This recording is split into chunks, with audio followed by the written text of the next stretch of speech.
Bem, pessoal, iniciou aqui a gravação. Então, hoje nós vamos para a nossa quinta aula da unidade 1, da disciplina de Físico-Química 2. E hoje a gente vai falar sobre eletrólise. Especificamente, a gente vai falar sobre as definições e aplicações desse processo, as configurações, os tipos de eletrólise, que são dois, no caso, a eletrólise de sal fundido e a eletrólise aquosa.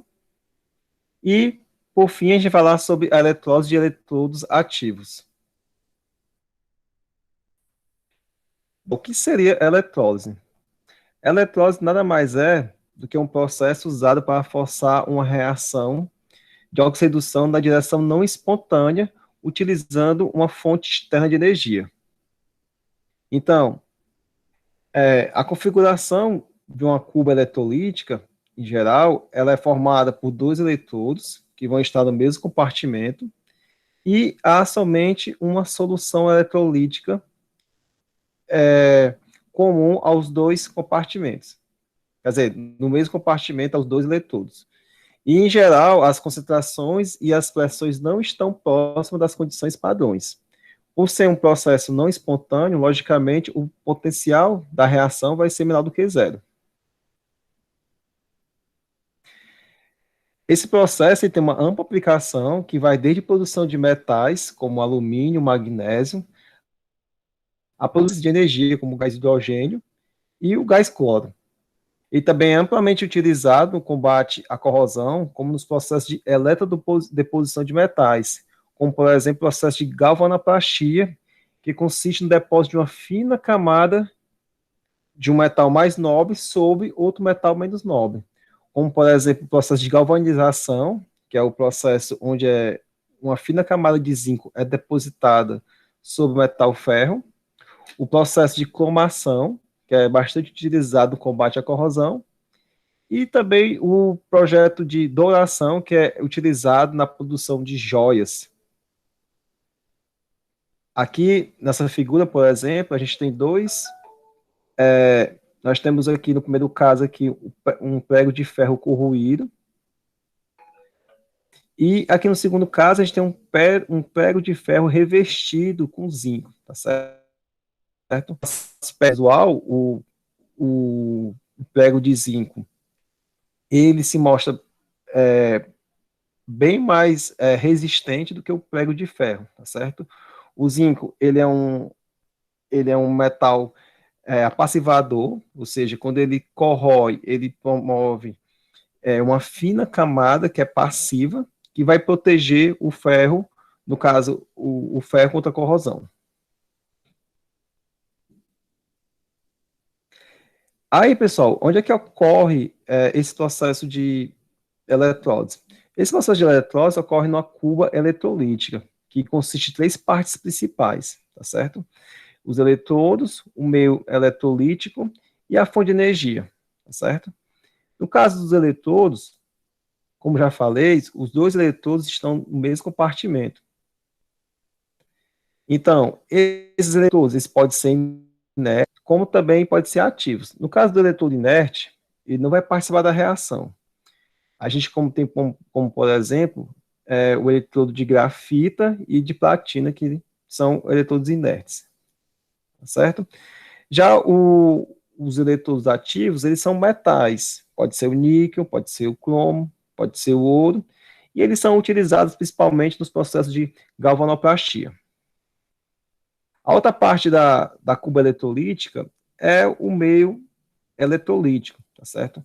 No caso, a gente só tem um eletrólito na cuba, que se a eletrólise for do tipo sal fundido, esse eletrólito vai ser um composto iônico, por exemplo, cloreto de magnésio, cloreto de sódio, tá certo? E se a eletrólise for do tipo aquosa, a gente vai ter umas soluções aquosas de sais, de ácidos e de base em solução.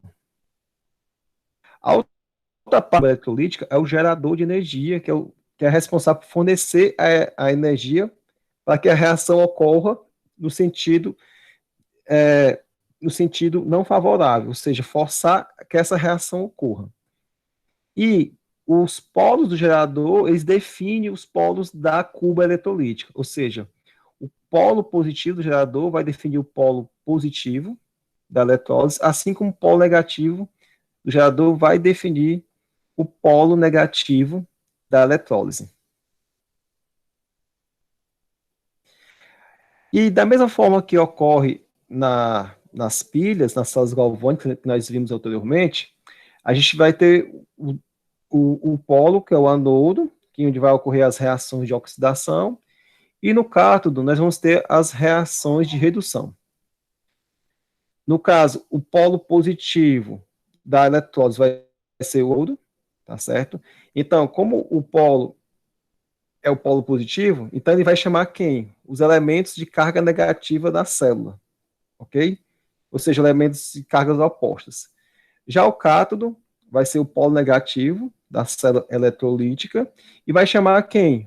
Os cátions em solução, ou seja, os íons positivos na célula eletrolítica. Lembrando que os processos de eletrólise e os processos de célula galvânica eles são inversos. Então, lembrando que no caso do polo positivo na pilha, ela vai ser quem? Vai ser o cátodo, tá certo? Enquanto que na nossa célula eletrolítica vai ser o anodo. E o polo negativo na célula eletrolítica vai ser o cátodo, na célula galvânica vai ser o anodo, tá certo? Então, pessoal, nos polos anodo e cátodo, em relação às pilhas, a eletrólise tem os sinais invertidos, tá certo? Daí, pessoal, nós temos dois tipos de eletrólise, tá certo? Nós temos a eletrólise do tipo sais fundidos, que é também chamada de eletrólise ígnea, e a eletrólise aquosa. No caso da eletrólise de sais fundidos, ela vai ocorrer na ausência de água e os compostos iônicos vão ser fundidos para formar os produtos do processo. No caso da eletrólise de sais fundidos, ela é amplamente utilizada na indústria, na produção de metais ativos, como o sódio, o alumínio, o magnésio, entre outros metais. E como os compostos iônicos têm um outro ponto de fusão, é necessário que uma alta temperatura, ou seja, então é um processo caro, mas isso justifica por quê? Porque os produtos obtidos são produtos que têm um alto valor agregado. Já na eletrólise aquosa, como a própria definição nos fala, a água vai estar presente no sistema e, nesse caso, as reações que ocorrem são um pouco mais complexas que ocorrem na eletrólise de sais fundido, porque a gente vai ter que levar em consideração a possibilidade da água oxidar ou reduzir. Então, a gente vai trabalhar esses dois tipos de eletrólise e, inicialmente, a gente vai falar um pouco da eletrólise de sais fundidos.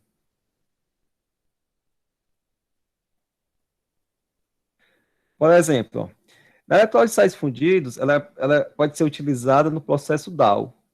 O que é o processo DAO? É o processo utilizado na produção do metal magnésio a partir do cloreto de magnésio fundido. Aí, nesse exemplo, pede para a gente determinar as semi-reações e a equação global. Vamos lá, pessoal. A primeira coisa que a gente tem que fazer é dissociar os íons constituintes do nosso composto iônico. Então, a gente tem que o metal magnésio, ele vai ser produzido a partir de quem? A partir do cloreto de magnésio.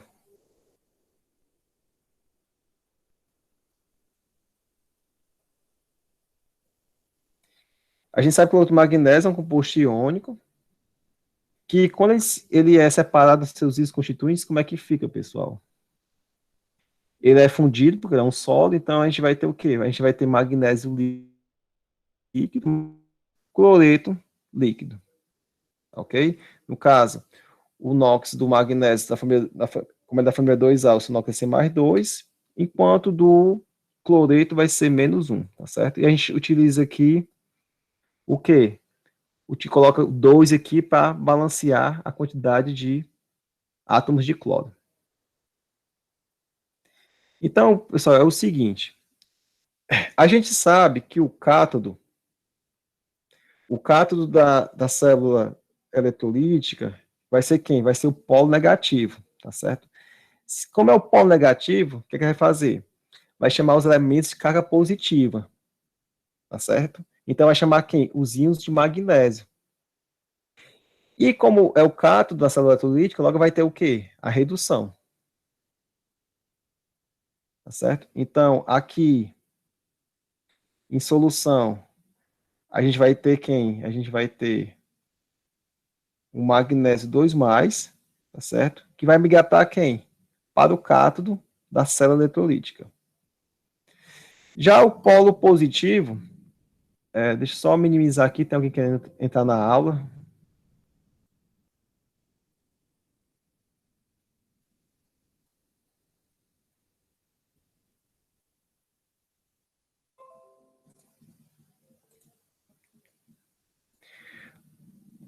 Tirando aqui, pessoal.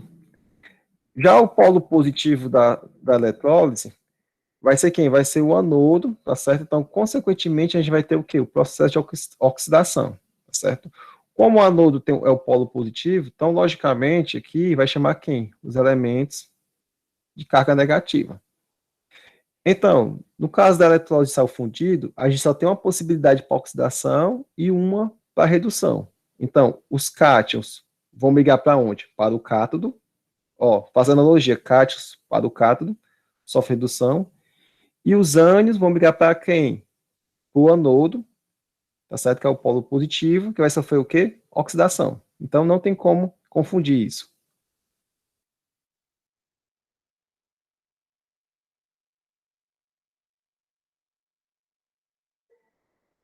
Então, pessoal, como já sabe, os cátions vão sofrer redução. Então, a semi-reação do cátodo vai ser a seguinte: o magnésio 2+, vai ganhar 2 elétrons, vai para magnésio sólido. Enquanto no anodo, tá certo? O cloro vai sofrer oxidação. Então, ele vai sair da forma de cloreto e vai se reduzir a Cl2, tá certo? H-cloro. Lembrando, pessoal, que essas duas semi-reações elas foram retiradas da tabela de potenciais.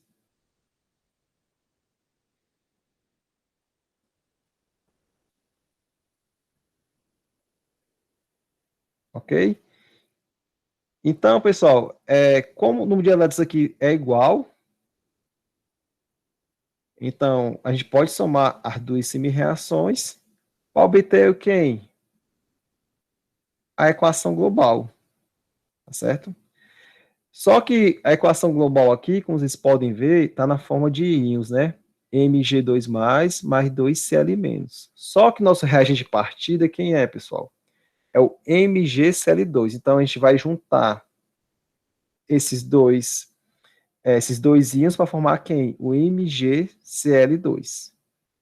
Tá certo? Então, as semi-reações estão aqui, tá certo? Essa é a nossa equação global. E os produtos obtidos nessa eletrólise vai ser quem? Vai ser o metal magnésio e o gás cloro, tá certo? Lembrando que o metal magnésio é obtido no cátodo da eletrólise, enquanto o gás cloro é obtido no anodo. Outro tipo de eletrólise é a eletrólise aquosa, tá certo? Ela é um pouco mais complexa do que a eletrólise de sais fundidos, por quê? Porque a água está presente no sistema. Então, a gente tem que levar em consideração a possibilidade da água oxidar ou reduzir. Nesse tipo de eletrólise, as soluções podem ser soluções de sais, de ácidos e de base. E, nesse caso, como são soluções aquosas, a água vai oxidar ou reduzir. Aqui nós temos as duas reações, que mostra, a primeira mostra a redução da água. Por exemplo, a água está aqui no estado líquido, recebe 2 elétrons para formar quem? Gás hidrogênio, mais 2 mols de OH-. Está aqui seu potencial padrão de redução, certo? E a oxidação da água, ela vai o quê? Ela vai sair do seu estado líquido e vai sofrer oxidação produzindo o quê? 4 mols de H+, mais 1 mol de gás oxigênio, mais 4 elétrons. E está aqui seu potencial padrão de redução, tá certo? Essas duas semi-reações também foram retiradas da tabela de potenciais, tá certo? Notem também que quando a água ela é oxidada, ela forma quem? Gás oxigênio, enquanto que a água ela sofre processo de redução, ela forma o quê? Vai formar gás hidrogênio, tá certo? Aí eu pergunto a vocês, pessoal, por exemplo aqui, quando a água ela sofre redução, quem sofre redução na verdade vai ser quem? Vai ser o hidrogênio, tá certo? Por exemplo aqui, ó, a água aqui, o estado de oxidação aqui do hidrogênio na água é +1, tá certo? Enquanto aqui do oxigênio na água é -2. Quando a água sofre redução, o hidrogênio aqui vai para quanto estado aqui, pessoal? 0, né?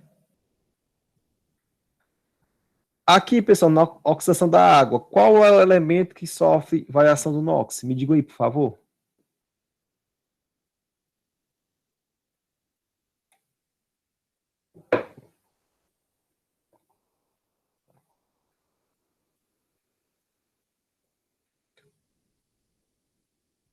Bom, pessoal, a hora de falar é agora.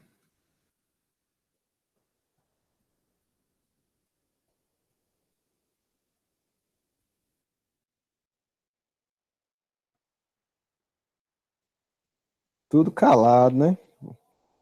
Vamos lá, pessoal. É o seguinte.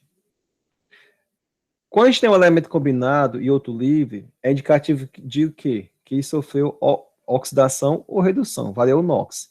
Então, aqui, ó, presta atenção. O oxigênio aqui nos produtos, ele está sozinho.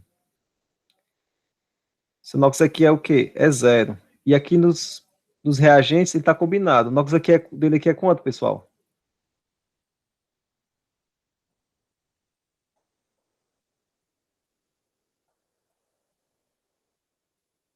-2.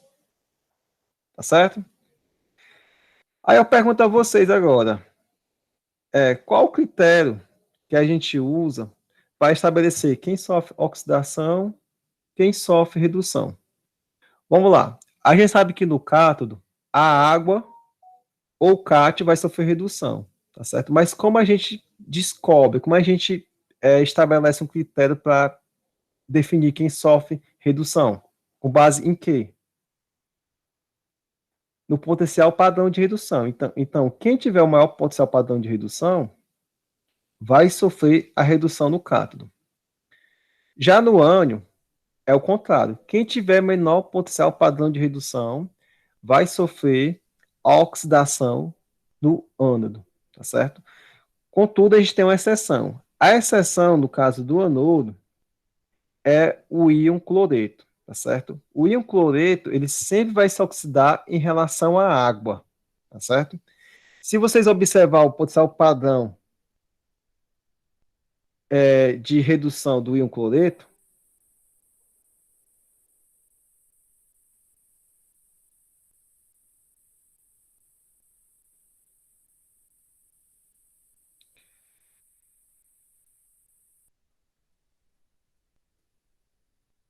é mais 1,36 volts, tá certo? E o potencial padrão de redução da água está aqui no slide anterior. Opa, é mais 1,123. Então, com base nesse critério aqui, quem devia oxidar seria quem, pessoal?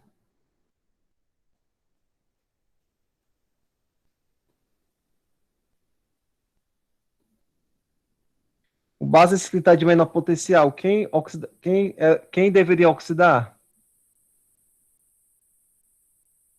Seria a água, né? Que tem menor potencial padrão de redução. Contudo, pessoal, em relação à experiência prática, mostra que o íon cloreto, Cl-, ele sempre vai se oxidar em relação à água. Por quê? Porque o Cl-, ele possui uma maior cinética de oxidação, tá certo? Embora a reação seja favorecida termodinamicamente para a água, em termos cinéticos, a reação que de fato ocorre vai ser quem? Vai ser a oxidação do íon Cl-, ok? Então, sempre que a gente estiver em solução Cl- e água, quem vai oxidar vai ser quem? O Cl-. Nos outros casos, quem vai oxidar? Quem tiver menor potencial padrão de redução. Aí, para a gente aplicar agora, no caso, a eletrólise aquosa, a gente vai usar o seguinte exemplo. Quais são os produtos obtidos na eletrólise em solução aquosa do iodeto de potássio, utilizando eletrodos inertes? E pergunta também, qual é a força eletromotriz mínima necessária? Ou seja, qual o potencial mínimo que a gente deve fornecer na fonte de energia? Vamos lá. Em relação ao item A, que pergunta quais os produtos obtidos na eletrólise em solução aquosa, a primeira coisa que a gente tem que fazer é o quê? É dissociar no caso, o iodeto de potássio nos seus íons constituintes. A gente tem aqui uma solução aquosa de iodeto de potássio. Quando é dissociado nos seus íons constituintes, como é que fica, pessoal? Alguém pode me falar aí?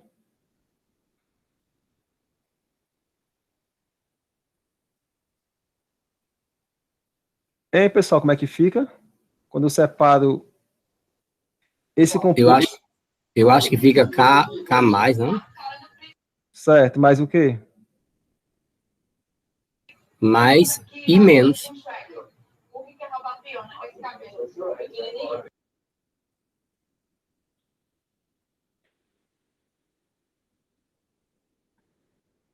Aí vamos lá, pessoal. No caso do K+, que é o cátio, ele vai migrar para qual polo da pilha? O cátodo ou o ânodo?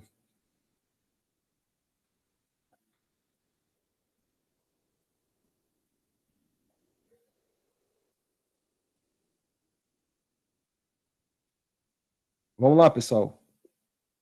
O cátio, K+, migra para qual polo? O cátodo ou o ânodo? É o ânodo, né? Não. Vamos lá.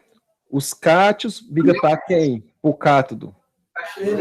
O K mais. Peraí, não entendi. Vamos lá. K+ é um cátio, tá certo? Então, ele vai para qual polo? O cátodo.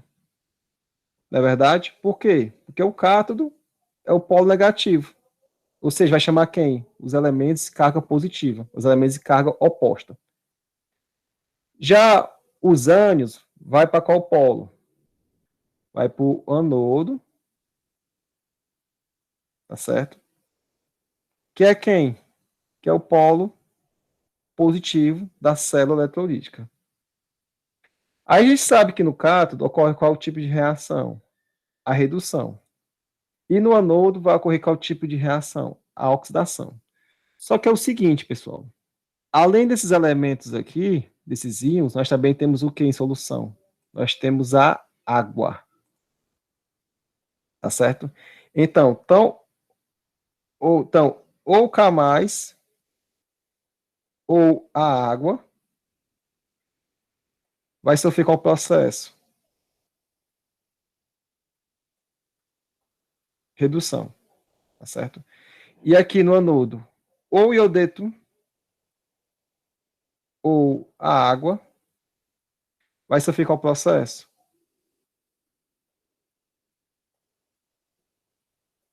Oxidação. Tá certo? Ó. Cátio no cátodo, redução. Ânion no anodo, oxidação. Aí qual vai ser o critério utilizado? Com base em quê? Alguém pode poder me falar?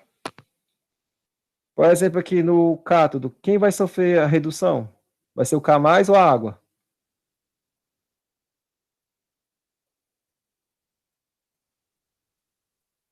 Alguém pode falar, por favor?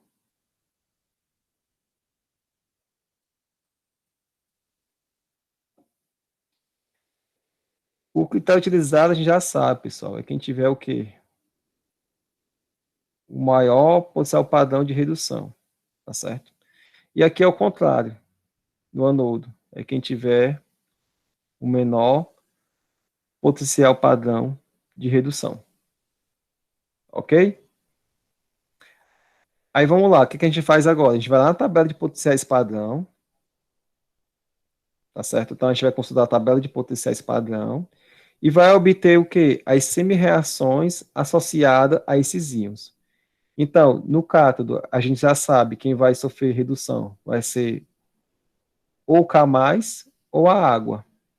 Aí, nesse caso aqui, pessoal, quem que vai sofrer redução entre esses dois elementos? A gente já sabe, é quem tiver o quê? Maior potencial. Então, entre essas duas semi-reações, qual de fato vai ocorrer no cátodo?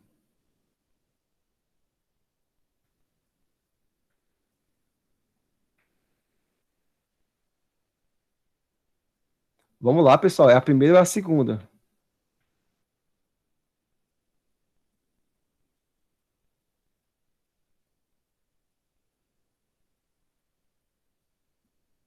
Ei, Mariana, diga aí, Mariana.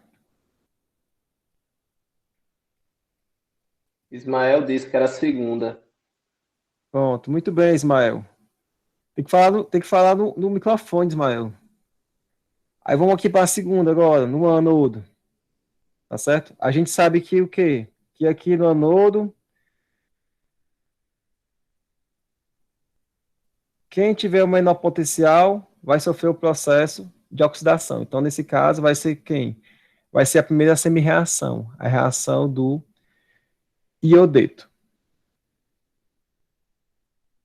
Agora, pessoal, a gente combina as duas semi-reações, soma e obtém a equação global. Então, vamos lá. Aqui nós temos as duas semi-reações, tá certo? Essa segunda reação aqui, pessoal, a gente já escreveu ela na forma invertida, da forma que está na tabela. Por quê? Porque na tabela está na forma de redução. E aqui sofre um processo de oxidação. Então, a gente inverte essa segunda equação. E, como o número de elétrons são iguais, a gente pode somar as duas semi-reações. Então, somando as duas semi-reações,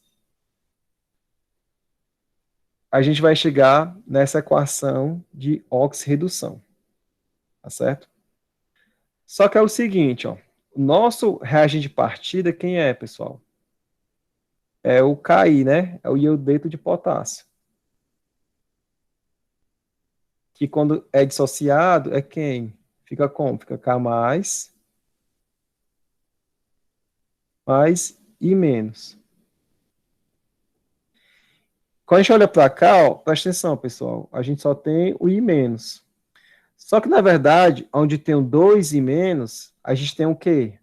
A gente tem 2K+. Então, a gente vai adicionar esses íons, que são chamados de íons espectadores, que não participam da reação, mas está lá no meio. Então, adicionando esses íons espectadores, a gente chega nessa equação, tá certo? A gente coloca nos reagentes e também nos produtos para não balancear a equação, tá certo? Lembrando, ó, que no caso do K+, eles são os íons espectadores. Aí basta a gente juntar quem? Juntar os dois íons para formar quem? Formar o Ki. Então, na verdade, onde tem um 2K mais 2 e menos, o que, que a gente tem? A gente tem 2 mols de Ki. Não é verdade? E juntando o K com H menos, no caso são 2 mols, a gente vai ter o quê? 2 mols de KOH. Aí a pergunta é o seguinte: quais são os produtos obtidos na eletrólise? Aqui nós já temos os produtos. Vai ser quem? Vai ser o gás iodo, tá certo? O gás hidrogênio, o H2, e o hidróxido de potássio, o KOH. Agora a gente vai para o item B, tá certo? O item B pergunta o seguinte: qual é a força eletromotriz mínima necessária, tá certo? Ou seja, qual é o potencial mínimo necessário que deve ser fornecido na fonte para que esta reação não espontânea ela ocorra. Da mesma forma das células galvânicas, a força eletromotriz, o potencial da reação, é definido como sendo a diferença do potencial de redução do cátodo menos o potencial de redução do ânodo. Então, aqui nós temos as duas semi-reações, tá certo? No cátodo, a reação que ocorre, a gente já sabe que é a redução da água, e no ânodo, a reação que ocorre é essa oxidação do íon iodeto. Então, como nós já temos os potenciais, a gente basta o que isso? Basta fazer essa conta e a força eletromotriz vai ser de menos 1,37 volts, tá certo? É negativo? É. Por quê? Porque é um processo não espontâneo. Então, a força eletromotriz mínima, ou seja, a diferença de potencial mínima que deve ser fornecida na fonte, é de mais 1,37, tá certo? Então, se deve fornecer no mínimo essa energia aqui, energia positiva, para que a reação inicie, tá certo? Aí eu pergunto a vocês, se fosse menos 2 volts, qual seria o potencial mínimo? Seria mais 2 volts, tá certo? E assim sucessivamente. Aí outro tópico da nossa aula, que é bastante importante, é eletrólise com eletrodos ativos. Então, quando a gente tem um eletrodo ativo, significa que esse eletrodo ele faz parte da eletrólise, ou seja, ele reage, tá certo? E um exemplo típico de um processo que usa eletrodos ativos são os processos de galvanização, tá certo? O processo de galvanoplastia. A gente sabe que a galvanoplastia ela vai utilizar a eletrólise para depositar uma fina camada de metal em outro metal para melhorar o aspecto visual, como por exemplo na produção de joias, ou a resistência à corrosão, como por exemplo o processo de galvanização do ferro. Aqui, por exemplo, ó, a gente tem aqui um eletrodo de níquel. Notem bem, pessoal, que o eletrodo é o níquel. Então, ele é o quê? Ele é um metal, que é um metal ativo, então vai participar da reação. E, e ele é colocado em uma cuba eletrolítica, na qual o outro eletrodo vai ser quem? Vai ser um metal, tá certo? Que vai ser o quê? Vai ser revestido pelos íons níqueis em solução. Então, vamos lá, pessoal. Notem que aqui, ó, no caso, a gente tem um eletrodo conectado ao polo positivo. A gente já sabe que o polo positivo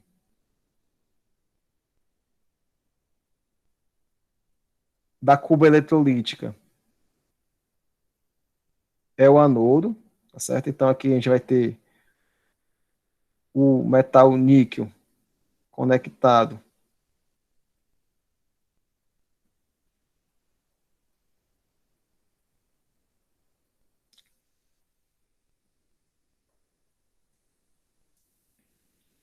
ao polo positivo da fonte, tá certo? E o polo negativo da fonte vai definir quem? Vai definir o cátodo da eletrólise, tá certo? E esse cátodo é quem? É o metal a ser revestido com níquel,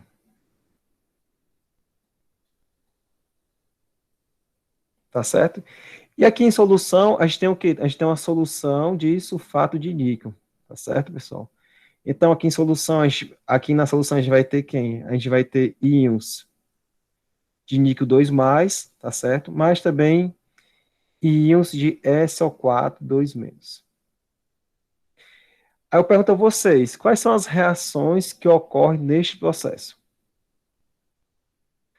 Vamos lá. Como o anodo ele é de níquel, então, logicamente, o anodo, que é o polo positivo, vai ocorrer o quê? Vai ocorrer a oxidação do níquel. Então, o níquel ele vai sair da sua forma sólida e vai para a forma o quê? De níquel 2+, tá certo? Ou seja, ele vai enriquecer mais a solução eletrolítica que já tinha níquel 2+, oriundos da solução de sulfato de níquel. Só que esse níquel 2+, que está em solução, ele vai sofrer qual processo? O processo de redução. Então, ele vai sair da forma de níquel 2+, e vai se depositar sobre o outro eletrodo aqui, que no caso pode ser um cátodo de aço, e vai formar o quê? Uma lâmina de níquel, ou seja, revestir esse ácido com a fina camada de níquel, tá certo? Então, o resultado desse processo seria o quê? Seria o níquel se depositando no eletrodo inerte, tá certo? E esse processo, pessoal, é o mesmo processo que ocorre, por exemplo, no recobrimento de um anel de alumínio por ouro. A gente sabe que o alumínio é um metal muito mais barato que o ouro, tá certo? Só que quando a gente reverte o alumínio com ouro, já leva bastante o quê? O seu valor de mercado, valor agregado. Então, esse processo aqui, que é um processo de niquelação, poderia também ser utilizado para um processo de douração, onde, no caso, o eletrodo ativo seria o quê? Seria um metal ouro, certo? Então, esse processo aqui, ele tem um amplo valor de mercado e pode ser utilizado em todos esses processos já citados nessa aula.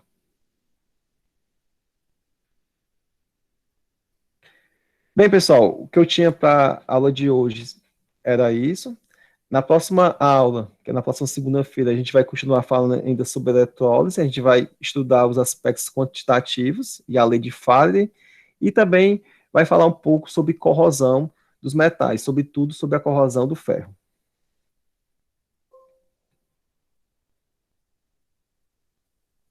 Eu vou manter aqui as alterações feitas e vou parar a aula aqui para aula, na verdade, parar aqui a gravação para o vídeo não ficar muito grande.